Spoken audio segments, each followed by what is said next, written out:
நான் அதான் ஆரம்பத்திலே சொன்னேன். பிப்ரவரி 2024 பிப்ரவரி மாதம் டங்ஸ்டன் சுரங்கம் அமைப்பதற்கு ஒப்பந்தம் கோரப்பட்டு 10 மாத காலமாக என்ன செஞ்சீங்க? எதுவுமே செய்யலையே. இப்ப எடுக்கிற நடவடிக்கை அப்போ எடுத்திருந்தா இதை தடுத்து நிறுத்தி இருக்கலாம் நான் சொல்றேன். அது மட்டும் இல்ல, ஒரு சட்டம் மத்திய அரசு கொண்டு வருகின்ற பொழுது மாநில உரிமை பாதிக்கப்படுகின்ற பொழுது அங்க அழுத்தம் கொடுத்தே ஆகணும். அதுக்கு தானே எம்பி போறாங்க. சும்மா நான் எழுத்தேன் நிர்வாகிட்டு அப்புறம் ஏன் கொண்டு வரீங்க? என்ன பிரயோஜனம்? முதலமைச்சர் பேரவைத்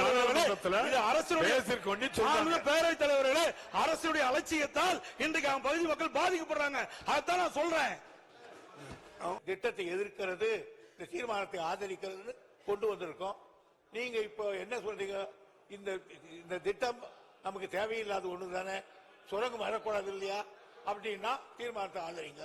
இல்ல சுரங்கத்தை வேதாந்தா பக்கமோ நீங்களும் சேர்ந்துக்கிட்டா ஆதரிச்சுக்கோங்க. பேரவைத் தலைவர்களே, இதுவரை அலட்சியமா இருந்துவிட்டு இப்படி பதில் சொல்வது சரியல்ல.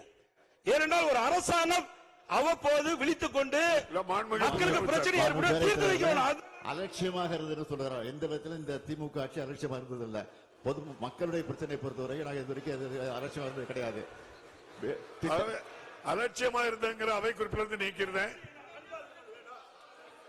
அலட்சியம் வேண்டாம். 4 பேரவைத் தலைவர்களே, நீங்க அந்த ஆசனம் அலட்சியம் என்பது நான் தவறா சொல்லல. அலட்சியம் என்பது அன்பார்க்க. அதாவது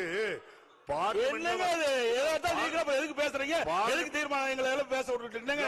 எதிர்கட்சி என்ற பிரதான எதிர்கட்சி என்ற முறையில் அரசு சரியான முறையில் நடவடிக்கை எடுத்திருந்தா ஆரம்ப காலகட்டத்தில் தடுத்திருக்கலாம் சொல்றேன். அதுதான் இத்தனை வரைக்கும் பேசிட்டு இருக்கிறேன். வேற என்னத்தை நாங்க சொல்றோம்?